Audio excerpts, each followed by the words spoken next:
రాజకీయం cinema గమ్మతి ఇచ్చంత్రాలు viral అవుతున్న వీడియోలు ఇట్లా తీరు వార్తలతోని మన మైక్ టీం ముచ్చట్లు తయారుగున్నాయి. చలో చూసేద్దాం పండ్రి. అంతకంటే మొదలైతే హెడ్లైన్స్.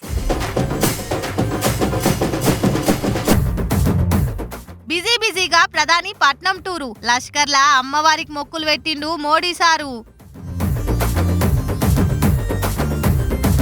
సీఎం రేవంత్ కు గుడి కడుతున్నారట సూర్యాపేటల. లీడర్ మీద ఈ రేంజ్ అభిమానం అంటే మాటలా? పార్టీలు మారొస్తే టికెట్ ఇచ్చుడా మీ సిద్ధాంతాలు. బీజేపీ తీరు మీద బాగా నడుస్తున్నాయి రాద్ధాంతాలు. ఇడ్లీ వడ అని ఇజ్జత్ తీసినట్టు మాట్లాడిండట షారుఖ్. చరణ్ ను అంత మాట అంటవా అని లొల్లేలేసింది సౌత్ దిక్కు. మోడీ సార్కు గుళ్ళు గోపురాలు పూజలంటే మస్తు ఇష్టం. ఆయన ఏడికి పోయిన పని అయిపోక ముందో గుడికైతే పోతుంటాడు.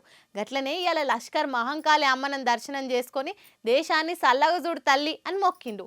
సార్ లష్కర్కి వస్తుండని తెలవంగానే అయ్యగార్లు కూడా అన్ని ప్రిపేర్ చేసుకొని పెట్టుకుండ్రు. ఇంతకు మోడీ సార్ ఏం మొక్కిండో తెలుసుకుందామా? కాశీకి పోయినా కన్యాకుమారికి పోయినా మోడీ సార్ మొదలు గుళ్ళు దేవులు ఆడుకుంటాడు. ఆ ఏరియాలున్న ఫేమస్ పెద్ద గుళ్ళకు మతలా వందించి పూజలకు ముహూర్తం బుక్ చేసుకుంటాడు. 2 రోజుల సంధి తెలంగాణలో తిరుగుతున్న మోడీ సారు ఇవాళ పొద్దున్నే లష్కర్ మహంకాళి అమ్మ దర్శనం చేసుకుండు. ప్రధానమంత్రి అయినా ప్రపంచ కుబేరులైన హైదరాబాద్ కు వస్తే చార్మినార్ భాగ్యలక్ష్మి టెంపుల్ కు లష్కర్ మహంకాళి అమ్మ దర్శనానికి ఓవుడు ఆ పొద్దటి సంధి వస్తున్న సాంప్రదాయం. మోడీ సార్ కూడా ఇక దాన్ని ఫాలో అయ్యిండనమాట. మోడీ సార్ లష్కర్ లో అడుగు పెడుతున్నాడు, మహంకాళి అమ్మ గుడికి పోతున్నాడు అని తెలవంగానే పోలీసులు ఎక్కడికక్కడ బందోబస్తు చేసి అన్ని ఏర్పాట్లు చేపించారు. మోడీ సార్ గుడికాడికి పోగానే పెద్ద పంతులు పండితులు పూర్ణ కుంభంతోని పలకరించి గుడి లోపలికి తీసుకుపోయినరు. అటెన్క మోడీ సారు అమ్మకు స్పెషల్ పూజ చేపించిండు. దేశాన్ని సల్లగా చూడు తల్లి అని మహంకాళమ్మను మంచిగా మొక్కుకున్నాడు. మోడీ సార్ గుడికి వచ్చినందుకు అయ్యగార్లు ఆఫీసర్లు మస్తు ఖుషి అయినరు. సార్కు ఎప్పటికీ యాదుండేటట్లుగా మహంకాళి బొమ్మను గిఫ్ట్ ఇచ్చారు. మోడీ సార్ దేశానికి ప్రధాని అయినా ఏదో కామన్ భక్తుని లెక్కనే పూజలు చేసుకుని అవతల పడ్డాడు. సార్ వస్తుండని గుడి చుట్టుపక్కల సీమ చిట్టుక్కు మనకుండా కావలి కాసిండ్రు పోలీసులు. రామునికి శివునికి కృష్ణునికి గుడుండు కామన్. ఎందుకంటే వాళ్ళు దేవుళ్ళు ఊరుకుంటాయి అవి. అట్లా కాకుండా అక్కడక్కడ అంబేద్కర్కు గాంధీ తాతకు మోడీ సార్కు కూడా గుళ్ళు కనబడతాయి. ఇంకా కొంచెం ముంగట్టుకొస్తే కేసీఆర్ సార్కు రాజశేఖర్ రెడ్డికి కూడా గుళ్ళున్నాయి. ఇగో ఇప్పుడు వీళ్ళందరికీ ఉన్నట్లే తెలంగాణ సీఎం రేవంత్ సార్కు కూడా ఓ గుడి తయారైతుందట. ఇంతకు ఆ గుడి కథ ఏందో తెలుసుకుందామా? రేవంత్ రెడ్డి సార్ పేరు కూడా చరిత్రలో నిలిచిపోయేటట్లుంది కదా. ఆయనకున్న ఫాలోయింగ్ రేవంత్ సార్ ను ఇంకింత ఎత్తుకు తీసుకుపోయేటట్లున్నది. కేసీఆర్ వైఎస్ఆర్ అసొంటి లీడర్లు జాతిపిత మహానేతలుగా కీర్తింపబడ్డాక రాష్ట్రంలో కొన్ని జాగలల్ల గుళ్ళు గోపురాలు తయారైనాయి. ఇక ఇప్పుడు ఈ లిస్ట్ లో చేరిండు. రేవంత్ సారే మా కండ్లకు కనిపిస్తున్న దేవుడు అని గుడి కడతందుకు ముందుకొచ్చిండ్రు కొందరు అభిమాన ఫాలోవర్లు. అధికారంలోకి వచ్చి 100 రోజులు కూడా కాకముందే పేదోళ్ళని ఆదుకొని వాళ్ళ గుండెల్లో దేవుడుగా రేవంత్ రెడ్డి సార్ నిలిచిపోయిందట. అందుకే ఆయన్నే మా దేవుడు అనుకొని గుడి కడదాం అని అంటున్నారు సూర్యాపేట జిల్లా చిట్యాల మండలం వనిపాకరెడ్డి అభిమాన సంఘం లీడర్లు. ఈ గుడికి నెల 19 తారీఖు మంగళవారం నాడు భూమి పూజ కూడా చేస్తారట. ప్రజల కోసం పనిచేస్తున్న లీడరు రేవంత్ సారు. ఆయన గుడి కట్టినా తక్కువనే, మాకైతే ఆయననే దేవుడు అని ఎమోషనల్ గా చెప్తుండు రేవంత్ రెడ్డి అభిమానుల సంఘం అధ్యక్షుడు మేడి సతీష్. మన తెలంగాణ సీఎం ముఖ్యమంత్రి వర్యులు గౌరవనీయులు రేవంత్ రెడ్డి గారికి గుడి కట్టడానికి సిద్ధమయ్యాం. ఈ నెల 19వ తారీఖున మంగళవారం రోజున ఉదయం 9 గంటలకు నల్గొండ జిల్లా చిట్యాల మండలం మునిపాకల గ్రామంలో ఆయన గుడి నిర్మించడానికి మేము పూనుకున్నాం. ఈయన చేస్తున్న అనేక అభివృద్ధి కార్యక్రమాలు ప్రజలకు అందుబాటులో ఉండి ప్రజల మనల్ని పొందుతూ దేవుడైతే మనం మొక్కితే కోరికలు ఎలా తీరుస్తాడో అలాంటి కోరికలు ఏమనుకున్నా ఈయన ప్రజల బాగోగులు మంచి చేస్తుంది. కాబట్టి మేము ఒకటే విషయం చెప్తున్నాం, కనిపించిన దేవుని మొక్కేదానికంటే ప్రజలకు ఏమి కావాలో అవి చేస్తూ అనేకమైన అభివృద్ధి పనులు ముందుకు తీసుకెళ్తూ ప్రజల బాగోగులు చూస్తున్న రేవంత్ రెడ్డి మాకు తెలంగాణ దేవుడు. అందుబాటులో ఉన్న కాంగ్రెస్ లీడర్లు రేవంత్ సార్ అభిమానులు 19 తారీఖు నాడు తప్పకుండా వనిపాకకు రావాలని పిలుపునిచ్చిండు. గమ్మతుంది కదా. నిజంగా రేవంత్ రెడ్డి సారు నక్కదొక్కే వచ్చినట్టున్నాడు. సీనియర్లు అందరినీ కాదని సీఎం సీట్ తెచ్చుకున్నాడే కష్టం అనుకుంటే అది తెచ్చుకున్నాడు. అదిగాక అందరినీ కలుపుకొని మంచిగా పనిచేస్తున్నాడు. ప్రజలతోటి కూడా ఇగో ఇట్లా దేవుని తీరుగా పూజలు అందుకుంటున్నాడు. నువ్వు తోపు సార్. అన్ని పార్టీలు ఏమో కానీ సిద్ధాంతాలు క్రమశిక్షణ అనే మాటల్ని మాటకి యాద్ చేసుకుంటా అవిటికి పేటెంట్ రైట్లు తీసుకున్నట్టే మాట్లాడే పార్టీ ఏది అని అడిగితే బీజేపీ అని ఓటకు రాని పోరలు కూడా టాక్కున చెప్తారు.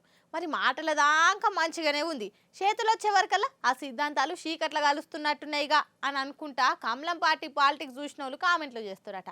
అది కూడా ఉత్తగానే ఏం కాదు. ఇగో ఇటువంటి లెక్కలు చూయించే ఒక్క తీరుగా అరుచుకుంటున్నారు. బీజేపీ సిద్ధాంతాల గురించి అయితే పెద్ద రాద్ధాంతమవుతుందిగా. అసలు సిద్ధాంతాలను పాటించుట్ల సాంప్రదాయని శుద్ధపూసిని అసంటోళ్ళం మేము అని ఎలివేషన్లు ఇచ్చుకునేదాకా బాగానే ఉంది కానీ మరి రియాలిటీల సిద్ధాంతాల ప్రయారిటీలు ఏమాయే అని అడిగి కడిగి పారేస్తున్నారంతా. అసలు పార్టీ మారినోళ్లకు టికెట్లు పదవులు ఇచ్చి ఎంకరేజ్ చేసే పద్ధతే లేదు మా తాన. పార్టీని నమ్ముకొని సిద్ధాంతాలను పాటించుకుంటా తనలాడే కార్యకర్తలు లీడర్లకే ఇల్విస్తాం అని చెప్తారు. కానీ అవుతుందేందో చూస్తే అట్లా కానొస్తలేదు కదా అని కమలం రాజకీయం చూసిన వాళ్ళు గట్టిగానే గులుగుతున్నారు. నిన్నయాల లేటెస్ట్గా ఎంపీ టికెట్ ఇచ్చిన వాళ్ళ లిస్టు చూస్తే అట్లనే కొడుతున్నారు. మరి 9 మందిలో 7 జంపింగ్ క్యాండిడేట్లే. నిజామాబాద్ ఎంపీ టికెట్ వచ్చిన ధర్మపూర్ అరవింద్ అవలు 2017లో బీజేపీలో చేరిన లీడరు. మల్కాజ్గిరి ఎంపీ టికెట్ దక్కించుకున్న ఈటల రాజేందర్ అవలే 2021 కారు దిగి కమలం కాడ పట్టుకున్న నేత. చేవెళ్ల ఎంపీగా నిలబడుతున్న కొండా విశ్వేశ్వర్ రెడ్డి 2022లో బీజేపీ తీర్థం తీసుకున్న ఆయన. భువనగిరికెళ్ళి ఎంపీ బరిన బూర నర్సయ్య గౌడ్ కౌన్ హే 2022లో గులాబీ కండ వద్దని గులిగి కాషాయం కండువ కప్పుకున్న ఆయన. జైరాబాద్ ఎంపీ నైతా అని ప్రచారంలో తిరుగుతున్న బీబీ పాటిల్ ఏ పార్టీ లీడర్ బీజేపీలా? ఇదే ఏడాదిలో మొన్న చేరిన ఆయన. నాగర్ కర్నూలు ఎంపీకి టికెట్ వచ్చిన పోతుగంటి భరత్ ప్రసాద్ కూడా ఈ ఏడాదిలోనే పక్క పార్టీలకు వెళ్ళి జంపింగ్ చేసిన లీడరు. హైదరాబాద్ ఎంపీ అభ్యర్థిగా వార్తలకు ఎక్కిన డాక్టర్ మాధవిలత ఇంకా చేరనే లేదు. ఇక ఇట్లా అవతల పార్టీలకు వెళ్ళి రాగానే గ్రాండ్ వెల్కమ్ చెప్పి కన్వతో పాటుగా కన్ఫర్మ్ చేసిన టికెట్లు బీఫామ్లు చేతిలో పెడితే ఏళ్ల సంది పార్టీ కోసమే తనలాడిన కథ ఏంది మరి? అట్లా చేసే మురళీధర్ రావు పేరాల శేఖర్ అసంటోళ్ళ ముఖాల్ని వాడిపోయిన కమలాల తీరు చేస్తారుగా అన్న మాట రాబట్టే. 10 ఏళ్లు బీజేపీ సెంట్రల్నే ఉన్న మురళీధర్ రావుకి ఎసంటి పదవి ఇయ్యలే. పేరాల శేఖర్కి అయితే ఎమ్మెల్యే టికెట్ ఎక్స్పెక్ట్ చేసినా ఆఖరికి నామినేటెడ్ పోస్ట్ కూడా ఇయ్యలే. 2 ఏళ్ల కింద BJP senior leader Laxman Rajya Sabha MP కావాలంటే బీసీ కోటా కింద ఆయనకి ఇస్తుంది. ఈసారి మల్కాజ్గిరి ఎంపీ టికెట్ వస్తుంది ఆయన కోరుకున్నాడు కానీ హైకమాండ్ హ్యాండ్ ఇచ్చే. ఇట్లా చేసుకుంటేనే మళ్ళీ సిద్ధాంతాలను మాట్లాడితే నవ్వెటోన్ ముంగడ జారిపడ్డట్టు కాదా అని కామన్ పబ్లిక్ కూడా మినిమం లాజిక్లు తీస్తున్నారు. సరే పాలయంగు పర్సనల్ క్యాడర్ ఉన్న లీడర్లు పార్టీల షరీక్ అయితే పార్టీకి బలమే, 4 ఓట్లు రాల్చుకునేందుకు మంచి కారణమే. కానీ అసంటప్పుడు సిద్ధాంతాలని పొంతన లేకుండా మాట్లాడితేనే వచ్చే తిప్పలంతా. సినిమా హీరో రామ్ చరణ్ ఇప్పుడు టాలీవుడ్ స్టార్ కాదు, గ్లోబల్ స్టార్ అయ్యిండు. చరణ్ అన్న ఏడికి పోయినా ఫ్యాన్స్ నీరాజనాలు పడుతురు. టాలీవుడ్కి వెళ్ళి అంబానీ పెళ్లికి హాజరు పడ్డ హీరో కూడా చరణ్ అన్ననే. అయితే అసొంటి చరణ్ అన్నను అరే సాంబార్ ఇడ్లీ వడ అని పిలిచి అవమానం చేసిండట హిందోళ్ళు. మరి అట్లా పిలిచిన వాళ్ళు ఎవరు, ఏం కథ? 3 వద్దులు గుజరాత్లో ఉన్న జామ్నగర్ కాడ అంబానీ సార్ చిన్న కొడుకు పెళ్లి సంబరాలు మస్తు జోరుగా చేసిరు కదా. హిందీ సినిమాలు అంతా 3 వద్దులు ఆన్య మకాం వేసి మొఖాలు గడిగి అంబానీ ఇచ్చిన దావత్ బువ్వ తిన్నారు. ఇక మన తెలుగులకెళ్ళి రామ్ చరణ్ అన్నను పిలిస్తే ఇద్దరు ఆల్మొగలు ముద్దుగా తయారైపోయిర్రు. ఇక స్టేజ్ మీద బాలీవుడ్ స్టార్లతో ఆటలు పాటలు ఎగురుడు దుంకుడు చిన్నంగామ చేయలేదు. ఇక అట్లనే స్టేజ్ మీద సల్మాన్ ఖాన్, షారుఖ్ ఖాన్, అమీర్ ఖాన్ ముగ్గురు నాటు పాటకు స్టెప్పులు వేస్తున్నారు. ఏ ఇడ్లీ వడ రామ్ చరణ్ స్టేజ్ మీదకి రా అని షెర్రీ అన్నను పిలిచిండట. ఇక ఈ మాటలేని నెటిజన్లు బగ్గుమంటున్నారు. పేరుకు పెద్ద హీరోలు కానీ తోటి హీరోని ఎట్లా విలువానో తెలియదా అని మండిపడుతున్నారు. ముందు నుంచి వీళ్ళ తీరింతే అని గరమవుతున్నారు. అయితే ఇంకొందరు మాత్రం రామ్ చరణ్ ఫ్రెండ్లీగా అట్లా పిలిచిండు. అది షారుఖ్ ఖాన్ 1, 2 కా 4 సినిమా డైలాగు. అందులో షారుఖ్ ఖాన్ డైలాగ్ ఒకటి ఉంటుంది, అరే ఇడ్లీ వడ సాంబార్ నాగార్జున వెంకటేష్ రజనీకాంత్ అని అంటాడు. అగో ఆ డైలాగ్ తోటే శరణ్ పిలిచిండు. ఆ డైలాగ్ తెలియక చాలా మంది అపార్థం చేసుకుంటుర్రు. వాళ్ళ నడమ బాండింగ్ మంచిగా ఉన్నది, గంతే తప్ప అవమానించేందుకు విలువలేదు అని షారుఖ్ ఫ్యాన్స్ చెప్పుకొస్తున్నారు. ఏమైనా కూడా మందిలో గట్లా పిలిచే వరకు రామ్ చరణ్ అన్నకు అవమానం చేసిరని ఫ్యాన్స్ అంతా నారాజు అవుతున్నారు. అయ్యో పింక్ పార్టీలకు ఏం షేర్ వచ్చే కదా అబ్బా. ఎట్లున్న పార్టీ ఎట్లా అయిపోయాయి చూడుండ్రి. గులాబీ పార్టీ టికెట్ అంటే గుల్బర్గా నుంచి లైన్లు కడుతుండేవో ఒకప్పుడు. కానీ ఇప్పుడు పోటీ చేసేందుకు క్యాండిడేట్లే దొరుకుతలేరట. సిట్టింగ్లు సీట్లు మార్చేసే సీనియర్లు చిన్న పోయి కూర్చున్నాయి. కోట్ల రూపాయలు ఖర్చు పెట్టి నిలబెడితే గెలుస్తామనే గ్యారెంటీ ఏముంది అని కారు గుర్తు మీద పోటీ చేసేందుకు వెనక ముందు అవుతురట. పూలమ్మిన కాడనే కట్టెలు అమ్ముకున్నాడంటే గిదే కావచ్చు. బీఆర్ఎస్ టికెట్లంటే పిఠాన పిరముంటుండేవో ఒకప్పుడు. మొన్నటి అసెంబ్లీ ఎలక్షన్లప్పుడు కూడా పింకు టికెట్లకు పిక్కుత గిరాకున్న ముచ్చట మనం కూడా చూసినాం. కౌన్సిలర్ల నుంచి లోక్సభ ఎంపీ దాకా గులాబీ గుర్తంటే ఒక క్రేజ్ ఉంటుండే. కానీ ఇప్పుడు ఎంపీ టికెట్లు ఇస్తాం రాన్రి అని ఎంత మొత్తుకున్నా ఒక్కరు కూడా కదులుతలేరట, మెదులుతలేరట. కనీసం అసెంబ్లీ సీట్లు ఎక్కువ వచ్చినుంటేనైనా పోటీ చేసేందుకు ధైర్యం చేద్దురేమో. ఉన్న ఎంపీలల్లా ఒక ఆయన కాంగ్రెస్ కండువా కప్పుకుంటే ఇంకిద్దరేమో కాషాయం కండువా కప్పుకోరు. ఇట్లనే బిజినెస్ లో కూడా పెద్దగున్నోళ్ళు ఎవరైనా వస్తారేమో అని కబురు పంపితే టికెట్ వద్దు ఏమొద్దయ్యా అని కుల్లా మోకం మీదనే చెప్పేస్తారట. పాతోళ్ళు ఓని గాని కొత్తోళ్ళు ఎవరైనా వస్తారేమో అని అట్లా దేవులాడినా కొత్తోళ్ళు కూడా ఎవరూ తెలంగాణ భవన్ దిక్కుమాలి చూస్తలేరట. వాళ్ళెవరో ఎందుకు కేసీఆర్ బిడ్డ కవితక్క మేడం కూడా వెనక ముందు అవుతుందట. పోయినసారే పోటీ చేసి ధర్మపురి అరవింద్ చేతిలో ఓడిపోయింది కవిత. ఏమో మరి ఇప్పుడైతే పోటీ చేసేందుకు ముందుకు వస్తలేదట. ఊపు లేనప్పుడు ఉరుకులాడి ఏం ఫాయిదా, ఓడిపోతే మళ్ళీ ఓడిపోయిందనే బద్నాం అయితాం అనుకుంటుందో ఏమో. అయినా సొంతింటి మనిషికే గింత డౌట్లుంటే బయటోళ్ళకుండయా చెప్పుండ్రి. ముందే ఎంపీ సీట్ అంటే 100 కోట్ల ముచ్చట్నాయి. ఎడారిలా నీళ్లు తోడుకోవాలని వాళ్ళ మట్టుకు ఎందుకు అనుకుంటారు? పాపం కేసీఆర్ సారు ఈ పరిస్థితిని ఎట్లా జీర్ణం చేసుకుంటాడో ఏమో. తలుచుకుంటేనే బాధ అనిపిస్తుంది. వాయ్యో వామ్మో ఏ మాటలు సార్లో చెవులు తూట్లు పోయే మాటలతోని పాలిటిక్స్ను ఈటు పుట్టిస్తుండ్రు బీఆర్ఎస్ కాంగ్రెస్ లీడర్లు. వాళ్ళ నీళ్ళు తిడితే వీళ్ళ నాళ్ళు తిట్టి షెల్లుకు షెల్లు అన్నట్లు పగ తీర్చుకుంటారు. ఒకరికొకరు కాంగ్రెస్ వాళ్ళంట చేతగాని దద్దమ్మలట, అందరూ పెద్ద సన్నాసులేనట. వాటి గురించి చెప్పుడు నా వల్ల కాదు, నేను చెప్పలేను కానీ మీరే చూడుండ్రిగా. ఎంపీ ఎలక్షన్ అంటే ఒకప్పుడు సప్పగానే ఉంటుండే, కానీ ఇప్పుడు అట్లా లేదు. ఎంపీ ఎలక్షన్లు కూడా రసవత్తరంగా నడుస్తున్నాయి. లీడర్లు మసాలా డైలాగులతో మస్తు ఎంటర్టైన్ చేస్తున్నారు. ఒక్కొక్కసారి సవాళ్ళు మించిపోయి సినిమా డైలాగులు వెళ్తుంటే కొన్నిసార్లు సినిమా డైలాగులను మించిన డైలాగులు వేసుకుంటారు. ఆ పార్టీ ఈ పార్టీ అని ఏం లేదు, ఏ పార్టీలు కూడా తగ్గుతలేరు. ఇక ఓసారి కేటీఆర్ సార్ ఏమంటున్నాడు చూడురి. నా మీద కోపంతోని సిరిసిల్ల నేతన్నల కొంప ఉచ్చుకునే ప్రయత్నం చేస్తాను. కేసీఆర్ మీద కోపంతోని కాళేశ్వరం ప్రాజెక్టే దండుగా అని చూపెట్టాలన్న ఉద్దేశంతోని చిల్లర రాజకీయం కోసం అక్కడ ఒక బుంగివడ్డ పొక్కవడ్డ కత్వగట్టి ఒక చిన్న కత్వగట్టి దాన్ని మంచిగా చేయొచ్చు, కానీ చేయొద్దు.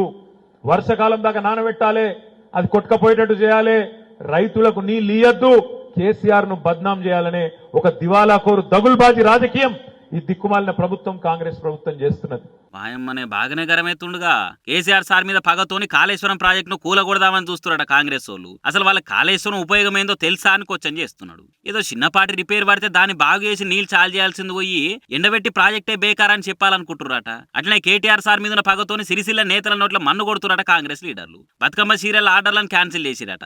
ఇట్లనే అన్ని పనులలో ఏలు పెట్టి వాటిని ఆగం చేసి బీఆర్ఎస్ సర్కార్ ఏం చేయలేదని చెప్పుకొని పబ్బం గడుపుకోవాలని చూస్తున్నారట కాంగ్రెస్ వాళ్ళు. ఇటువంటి శాతగానంలో ఉండరు కాబట్టి ఊర్ల పండి ప్రజలకు సమస్యలు సురువని చెప్పిండు. ఇక రేపటిదాకా ఆగాలి కానీ అగో మళ్ళీ ముందే అని అంటారా? కాంగ్రెస్ వాళ్ళ కౌంటర్ కూడా చెప్పుకోవాలి కదా, అందుకే అనమాట. రోబో సినిమాల రోబోల నడమొచ్చిన బ్లాక్ షిప్ ఎవరో మర్యాదగా బయటకు రావాలని చిట్టి రోబో అంటది కదా, గట్లనే మన సర్కార్లో కూడా కొంతమంది బ్లాక్ షిప్ పోలీసులు ఉన్నారట. సర్కార్ సీక్రెట్లను ఫామ్ హౌస్లో ఉన్న మాజీ సీఎం కేసీఆర్ సార్కు ఉప్పదిస్తున్నారట. హాగో అసొంటోలనే దొరకబట్టి కలుపు ముక్కలని ఏరి వారేసినట్టే ఏరేస్తున్నాడుగా ముఖ్యమంత్రి రేవంత్ సారు.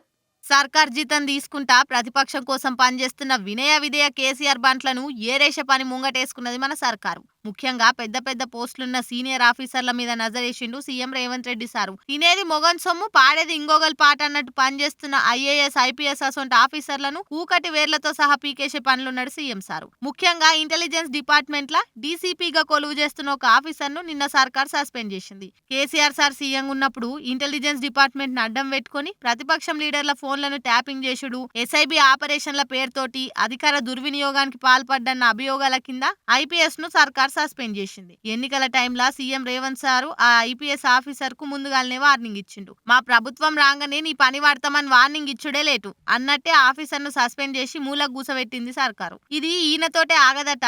ఇప్పటికే కేసీఆర్ కోసం పనిచేసే చాలా మంది ఆఫీసర్లను తీసి పక్కకు పెట్టింది సర్కారు. ఇంకా కొంతమంది ఉన్నారట, వాళ్ళని కూడా ఏరేసి నమ్మకస్తులకే పెద్ద బాధ్యతలు అప్పచెప్తుండు సీఎం సారు. గాలొచ్చే దిక్కు తుర్పార పడితేనే ఫాయిదా ఫరాకత్గా వస్తుంది. మోకా ఎక్కడుంటే ఆడ చెయ్యి అందిస్తేనే దోస్తానం పతంగ ఎగిరేస్తేనే పొత్తులు జల్ది పడుస్తాయి. లోక్సభ ఎలక్షన్ టైం దగ్గర పడుతుంటే తెలంగాణలో గిసొంటి రాజకీయమే నడుస్తుంది. నిప్పు ఉప్పు లెక్కున్న బీఆర్ఎస్ బీఎస్పీ కలిసి పనిచేస్తాయంట చూడుండ్రిగా.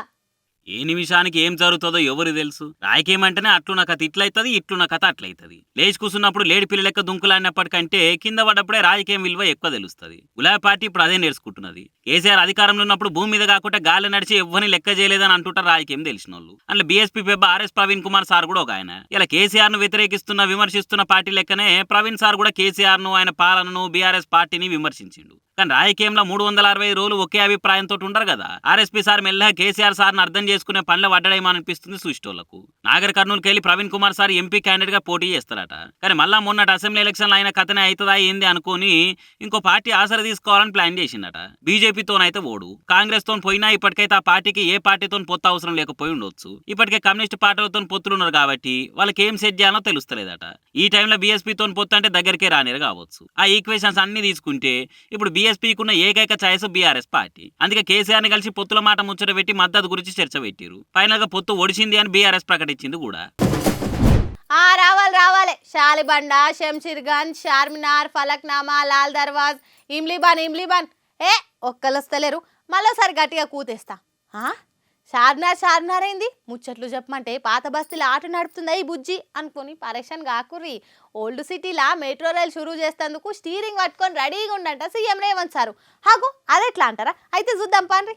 పాత బస్తీలో ఇరికిరికు జీవితాలు, ఇచ్చంతరాల బతుకులు, వాళ్ళ చుట్టూ సమస్యలు. ఆటమైన కారు పోతందుకు కూడా ఇంట్లో ముంగట ఖాళీ జాగాలు ఉండవు, అంతా అడ్జస్ట్ అయి బతుకుతుంటారు. అసలు పాత బస్తీకి మెట్రో రైలు ఉంటే ఎంత మంచిగా ఉంటది. ఇప్పటి సందో అనుకుంటారు పాత బస్తీకి మెట్రో వేయాలని, రేపు మాపు అని జరుపుకుంటూ వస్తారు కానీ అది అయితలేదు పోతలేదు. ఇగో ఇన్నొద్దులకు పాత బస్తీకి మెట్రో చాలా అవుతుందని చెప్పింది సర్కారు. ఇమ్లీబన్ బస్ స్టేషన్ కానించి దారుషఫా, పురాణా హవేలీ, ఏత్బార్ చౌకు, అలీజా కోట్ల, హరిబోలి, శాలిబండ, శంషీర్ గంజు, అలియాబాద్ మీదకెళ్లి ఫలక్నుమా దాకా ఈ కొత్త లైన్ ఏర్పాటు అవుతున్నదట. 5.5 కిలోమీటర్లకు స్టేషన్ పెడతారట.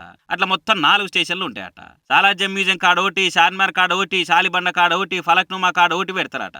అయితే పాత బస్తీ అంటే హిస్టారికల్ కట్టడాలకు పెట్టింది పేరు కాబట్టి వీటికి ఎటువంటి సమస్య రాకుండానే ఈ లైన్ కడతారట. అంటే గుళ్ళు, మసీదులు ఇంకా ఏళ్ల నాటి హిస్టారికల్ కట్టడాలకు టచ్ కాకుండా రూట్ మ్యాప్ ప్రిపేర్ చేస్తున్నారట. 8వ తారీఖు నాడు పాత బస్తీ కొత్త మెట్రో రైలుకు శంకుస్థాపన చేస్తారట సీఎం సారు. మొత్తం 2,000 కోట్ల రూపాయలతోటి ప్లాన్ వేస్తున్నారట. ఈ లైన్ గిట్లా పూర్తయితే సికింద్రాబాద్కి వెళ్ళి జేబీఎస్, ఎంజీబీఎస్ మీదకించి పాత బస్తీకి రావచ్చు పోవచ్చు. సరే పాత బస్తీ మెట్రో పనులు జల్దీ చాలు చేయరు సారు. ఎప్పుడెప్పుడు మెట్రో ఎక్కి చార్మినార్ ఫలక్ను పోవాలన్నా అని ఆత్రంతో ఉన్నాం ఈడ. కంటెంట్ వీక్ ఉన్నప్పుడు పబ్లిసిటీ పీక్ ఉండాలంటారు. కంటెంట్ స్ట్రాంగ్ ఉన్నా కూడా నిన్నీయాల ఎవ్వల అద్దలాలు ప్రచారం చేసుకుంటేనే పోటీల వెనకబడి పోవడే ఉంటుంది. మనిషికైనా, సంస్థకైనా, రాజకీయ పార్టీకైనా ప్రచారం అనేది ముఖ్యం బిగులు అనే తట్టు అయిపోయింది. ఇక ఇప్పుడంతా సోషల్ మీడియా జమానా కాబట్టి చాలా పార్టీలు సోషల్ మీడియాల మీద నజరేసి కోట్ల రూపాయలతోటి యాడ్లు చేయిస్తుంటారు. ఇన్నరా ఈ సంగతి. దేశంలో ఆన్లైన్ రాజకీయ ప్రచారం ప్రకటనలు ఇచ్చిన పార్టీలల్లా అందరికంటే ఎక్కువ ఖర్చు చేస్తున్నది ఎవలో తెలుసా? ఇంకెవలు? వాట్సాప్ కే వన్న తెచ్చిన బీజేపీలేనట. ఎవలో ఎల్లయ్య పుల్లయ్య చెప్పింది కాదు, ఇది గూగులోడే చెప్పిన రిపోర్టు. మరి ఆహోహో అనే ఆ పబ్లిసిటీ ఇవాళ మోడీ సార్ను విశ్వగురు అని మున్గ షెట్టెక్కిచ్చేటట్టు చేస్తుంది. బీజేపీల తర్వాత మన తెలంగాణ, ఆంధ్రాకొస్తే టీడీపీ, ఐపాకోలు తర్వాత వరుసలున్నారు. దేశంలో ఉన్న పార్టీలు నిరుటి నుంచి ఇప్పటిదాకా ఫేస్బుక్ ల యాడ్ల కోసం 63 కోట్లు ఖర్చు పెడితే అందులో బీజేపీలే 30 కోట్లు ఖర్చు పెట్టిండ్రు. అటెన్క ఆ తర్వాత సెంట్రల్ బ్యూరో ఆఫ్ కమ్యూనికేషన్ వాళ్ళు 21 కోట్లు ఖర్చు పెట్టిండ్రు.